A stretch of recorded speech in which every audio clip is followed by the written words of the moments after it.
Lover, satisfy my need. Only you can make me whole. Give me strength to make me grow. Come, Holy Spirit, fall afresh on me. Good afternoon. How are you? ஓகேங்க, இந்த வீடியோவில் நான் எடுத்துக்கொண்ட பகுதி holy Bible, old testament, the book of Isaiah, chapter 40, the verse 31. ஓகேங்களா? இப்போ இதில் என்ன சொல்லப்பட்டிருக்குன்னா தான் இவராக சொல்லப்பட்டிருக்கு. So those who wait for the Lord shall renew their strength. Those who wait for the Lord shall renew their strength. They mount up with wings like eagle. They mount up with wings like eagle. நான் ஆண்டவருக்காக காத்திருப்போர் தங்களுடைய ஆற்றலை புதுப்பித்துக் கொள்வர், பெற்றுக்கொள்வர். அவர்கள் கழுகுகளின் போல உயரே பறந்து செல்வர். அவர்கள் கழுகுகளைப் போல உயரே பறந்து செல்வர். இதுதான். So they shall run and not be weary. They shall walk and not faint. ஓடுவார்கள் ஆனால் களைப்படைய மாட்டார்கள், நடப்பார்கள் ஆனால் சோர்ந்து போக மாட்டார்கள், அதில் பலவீனம் அடைய மாட்டார்கள். ஓகே, இது இப்போ இங்கே பாருங்கள், இந்த ஃபஸ்ட்டில் ஆண்டவருக்காக காத்திருப்போம். இப்போ நம்மளே யாருக்காக காத்திருப்போம்னு சொன்னாக்கா அவங்க மேலே நம்பிக்கை வச்சுருக்கிறதுனால தான் நம்ம ஏதோ ஒரு விஷயத்துக்காக நம்ம காத்திருப்போம். So will be waiting for somebody because they are faithful, so we can trust them. அப்போ நம்மளை அவங்க மேலே ஒரு முழு நம்பிக்கை வச்சுருக்கிறதுனால தான் அவங்களுக்காக காத்திருப்போம். But when we trust God, நம்மளுடைய முழு நம்பிக்கையும் கடவுள் மீது வைத்திருக்கும் போது then we will wait for the Lord to act. அப்போது அதுக்கு தான் சொல்கிறோம், கடவுளுக்காக காத்திருப்போர் தங்களுடைய ஆற்றலை புதுப்பித்துக் கொள்வர். they'll renew their strength. அப்படின்னா இங்கே பாருங்கள், இந்த இப்போ நான் சொன்னேன், நான் ஒருத்தருக்காக காத்துட்ருக்கும்போது அவங்க மேலே நம்பிக்கை வைக்கிறதுனால தான். ஸோ இந்த புதுப்பித்த ரினியூவல் ஆற்றல் முதல்ல அந்த புது பலன் இருக்கு இல்லைங்களா, அந்த புது ஆற்றல் ரினியூவ்டு ஸ்ட்ரென்த் வந்து சாதாரணமாக இல்லை. ஏற்கனவே நம்மக்கிட்ட இருந்த பலமோ ஆற்றலோ ஸ்ட்ரென்த்தோ கிடையாது. இது ஒரு புதுப்பிக்கப்பட்ட ஒரு புது பலன், புது ஆற்றல், புது strength, new strength. It's a sort of supernatural. நம்ப முடியாத அளவுக்கு ஒரு அதிகமான ஆற்றல், அதிகமான ஸ்ட்ரென்த்து நம்ம பெற்றுக்கொள்வோம். அதை நீங்களாக இருந்தாலும் சரி, நானாக இருந்தாலும் சரி. எப்போ when we trust God fully, 100% or more than 100%, when we trust the Lord, definitely we'll wait for him to act. அப்போ நம்ம என்ன ஆகும்னாக்கா நம்மக்கிட்ட இருக்க அந்த பலம் வந்து புதுப்பிக்கப்பட்டு மிகுந்த ஆற்றலை நம்ம பெற்றுக்கொள்வோம். So why actually to overcome all the miseries, maybe mental stress, tension, இதெல்லாம் நம்மளை விட்டு அகன்று போகும் எப்போ நம்ம கடவுளுக்காக காத்து கடவுள் வந்து ஆக்டிவ் பண்ணுற வரைக்கும் நம்ம காத்திருக்கும் போது அதை நடக்கும். ஈவன் ஆண்டவராக இயேசுவே காத்திருந்தார் இல்லையா, பல மணிக்கணக்காக இரவும் பகலும் அவர் வந்து கடவுளிடம் மன்றாடி அவர் தன்னுடைய பணி என்னவோ, அதை கடவுளுடைய திருவுளம் என்னவோ அதை செய்து முடிக்கிறதுக்கு கடவுளுக்காக, தந்தையாம் கடவுளுக்காக காத்திருந்தார். ஸோ அதே மாதிரி தான் நம்மளும் வந்து எல்லா விஷயத்திற்காகவும் கடவுளுக்காக காத்து அவர் வந்து அந்த பிரச்சனை கையில் எடுத்து சரி பண்ணுறதுக்காக நம்ம காத்திருக்கணும். ஓகே, இது வந்து பார்த்திங்களா இந்த திருப்பாடல்கள் 27 சாப்டரில் இது மாதிரி சொல்லப்பட்டிருக்கிறது. என்னன்னு சொன்னாக்கா, வெயிட் ஃபார் த லார்ட், ஆண்டவருக்காக காத்திரு, புது பலன் பெறு, be strong, and let your heart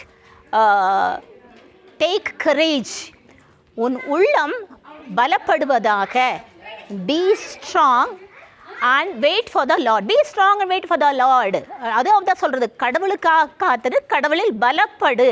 இதுதான் வந்து அந்த திருப்பாடல்கள் 27வது அதிகாரத்தில், அதாவது 27வது அதிகாரத்தில் 14வது வசனத்தில் சொல்லிருக்கு, ஆண்டவருக்காக காத்திரு,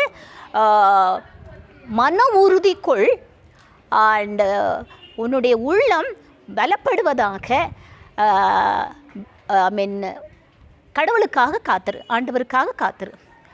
be strong and let your heart take courage and be strong and wait for the lord. இது கடவுளுக்காக காத்திரு. இதையே நம்ம புதிய ஏற்பாட்டில் அப்போஸ்தலனான பவுல் கொரிந்தியருக்கு எழுதிய 2ஆம் கடிதத்தில் நம்ம பார்ப்போம். அதில் என்ன சொல்லப்பட்டிருக்குன்னா, letters from Saint Paul to Corinthians, அதில் வந்து சாப்டர் 12 the verse 9. இதில் என்ன சொல்லப்பட்டிருக்குன்னு சொன்னாக்கா, ஒப்புயர்வு அற்ற எனக்கு கொடுத்த வெளிப்பாடுகள்னால் என் உள்ளம் மேட்டுமை அடையாதமாறு ஒரு முள் எனக்கு கொடுக்கப்பட்டிருந்தது. அது என் உடலை தைத்து கொண்டு என்னை துன்புறுத்தி கொண்டிருந்தது. அப்பொழுது அது ஒரு சாத்தான் அனுப்பிய ஒரு தூதனை போல எனக்கு செயல்பட்டு என்னை கஷ்டப்படுத்தி கொண்டிருந்தது. அப்போ நான் வந்து ஆண்டவரை நான் மும்முறை மன்றாடினேன். ஆனால் அவர் என்ன சொன்னார்னாக்கா, பலவீனத்தில் என் கிருபை போதேன், கிருபை உனக்கு போதும், பலவீனத்தில் என் கிருபை பூரணமாய் விளங்கும். My grace is sufficient for you, for my power is made perfect in weakness. My grace is sufficient for you, for my power is made perfect in weakness. என் கிருபை உனக்கு போதும், பலவீனத்தில் என் கிருபை பூரணமாய் விளங்கும். அப்படி ஆங்கிலத்தில் சொல்லும்போது what is given actually, thorn is given. I was given a thorn in the flesh that is tormenting me. காரணம் என்ன, ஒரு சாத்தான் அனுப்பிய தூதனை போல என்னைய துன்புறுத்தி கொண்டிருந்தது. ஏன், நான் மேட்டுமை உள்ளத்தினராக இருக்காதபடி அது வந்து செயல்பட்டது அப்படின்னு சொல்லப்படுகிறது. அப்படின்னு சொன்னாக்கா ஜீசஸ் என்ன சொல்கிறாருன்னா, என்னுடைய கிருபை உனக்கு போதும், பலவீனத்தில் என் கிருபை உனக்கு பூரணமாய் விளங்கும். அப்படின்னா நம்ம வந்து பலவீனர்களாக இருந்தாலுமே கடவுளில் நம்பிக்கை வச்சு நம்ம கடவுளுக்காக காத்திருக்கும் போது என்ன ஆகுனா, நம்மளுடைய பலவீனமான அந்த தன்மையை கடவுள்கிட்ட கொடுத்துட்றோம். பதிலுக்கு அவர் நமக்கு என்ன கொடுக்குறாருனா, ஒரு பலத்தை கொடுக்குறார். இப்போது இங்கே வந்து ஒரு ரெசிப்ரோக்கல் எக்ஸ்சேஞ்ச் ஆகுது. நமக்கு கடவுளை நம்பி கடவுளுக்காக காத்திருக்கும் போது நம்மளுடைய தன்மைகள், நம்மளுடைய பிரச்சனைகளை கடவுள்கிட்ட போயிடுது. அதுக்கு பதிலாக கடவுள் நமக்கு புதிய பலத்தை, புதிய ஆற்றலை, புதிய ஸ்ட்ரெங்த்தை நமக்கு கொடுக்குறாரு. இங்கே பாருங்களேன், ஒரு எக்ஸ்சேஞ்ச் பண்ணிக்கிற மாதிரி ஆண்டவருக்கும் நமக்கும் இடையில. ஸோ அப்போ நம்ம வந்து என்ன பண்ணணுன்னாக்கா, நீங்களும் சரி நானும் சரி யாராக இருந்தாலுமே எந்த விஷயத்துக்கானாலும் கடவுளை வந்து 100% மேலே நம்பணும். So we should trust the Lord like anything and wait for the Lord to act. அப்போ என்னன்னு சொன்னாக்கா, அந்த சமயத்தில் பாருங்கள், உலகம் கொடுக்க முடியாத ஒரு தெய்வீக சமாதானம் நமக்கு கிடைக்கும், ஸ்ட்ரென்த்து கிடைக்கும். அப்போ நம்ம என்ன பிரச்சனையாக இருந்தாலும் இப்போ டஸ்ட் மாதிரி தட்டிட்டு போகும். அப்போ அது நம்ம மனித பலத்தினால நமக்கு நடக்குமா?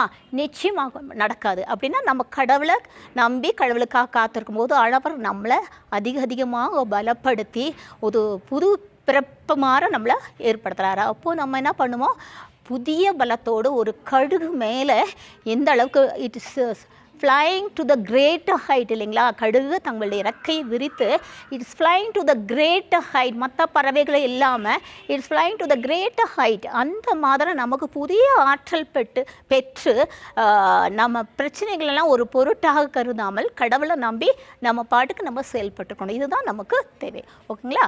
இப்போ நான் ஒரு சின்ன பாட்டு பாடிட்டு வந்து நம்ம வீடியோ முடிச்சுக்கிறோம். ஓகேங்களா? You are my refuge, you are my fortress, you are my friend in need, you are my Lord, You are my refuge. You are my fortress. You are my friend in need. You are my Lord. I will worship you with all of my heart. I will seek your face all through my. I will seek. I will worship you with all of my heart. I will seek your face all through my life. I will serve you, Lord, with all that I have. Here I am. Here I am, oh Lord. Here I am, oh Lord. Here I am. You are my healer. You are my Savior. You are my friend in need. You are my Lord. You are my healer.